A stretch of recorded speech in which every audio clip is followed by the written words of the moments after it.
cliff foot, thinking how the sound was so very strange in this moment, yet as familiar to me as breath, just as my sister's presence on this particular day was so strange and familiar all at once. Our lives like two strands in a helix, mysteriously crossing at key points. And I was reminded of our parents on another fragile island, no doubt frozen and blustery just then, in the North Atlantic. I thought, too, of the Prime Minister of this place, whose waves were right now a calm, regular rhythm in my ears. The extraordinary Mia Motley, and her unsettling, searing words a year before to the UN about the plight of small island nations in our time of climate change. In good conscience, I cannot give the speech that I prepared, she had told the world then, as she arranged to cut her trip short and rush home to deal with devastating storms and severe flooding. We, as a small state, are used to being treated as if we didn't exist. But what happened in the last 24 hours is not a science fiction movie. We must have caring and empathy. It is not about governments anymore, she said. It is about people. I ask this global community to pause. Time is running out. I'm worried about what will happen next year, Bonnie said, suddenly into the night sky, as if spying the trail of my thoughts. The health minister and I haven't talked directly for a while. That's my responsibility, too, of course.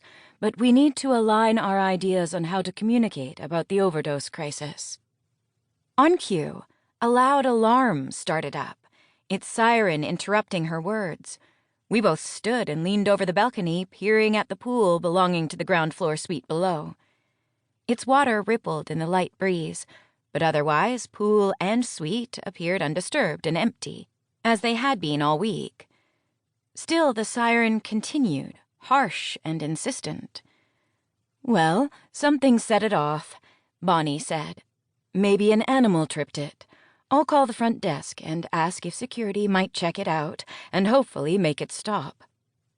As I looked past the glow of underwater lights around the edge of the pool into the darker waving shadows of the tall grasses leading to the edge of the cliff, another, perhaps ridiculous, possibility occurred to me. I think it might be frogs, I ventured. Not an alarm at all. Bonnie shook her head. No, definitely not. I'm calling the night desk.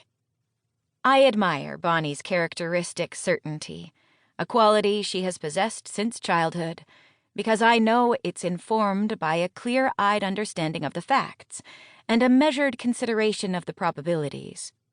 I weighed this against my own way of seeing and mulling multiple competing possibilities at once. Usually in our relationship, mine was the losing proposition. Humor me? I said after a pause, and perhaps it was the smoky whiskey, or the beckoning warmth of the air, or the worry that I would set off stubbornly on my own, but Bonnie sighed and did. Soon we were scrambling through thorny hedges and high grass. We reached a clearing, and I stooped to find a rock, the siren now on a dreadful, ever louder repeating loop. With little hope, I flung the rock in the direction of the cliff and heard a dull thunk. Then, magnificent silence. Bonnie and I each held an inhalation for a long moment, and the silence held too. In the final seconds of the old year, we laughed and laughed, relieved and a little embarrassed as we made our way back, only the sound of the sea exhaling behind us. But somewhere, I know now, there really was an alarm ringing. I just couldn't hear its unusual frequency, whereas my sister, her senses heightened by a nimbus of PTSD from her experience 20 years earlier fighting SARS, by her current pitch of constant anxiety honed over the past year's desperate and frankly losing fight to control the overdose crisis raging in her province, and by her never-sleeping internal weather system that was already gathering and synthesizing still cloudy signs and signals coming out of the World Health Organization, could. In less than a month, back in Canada, she and her province's health minister, now in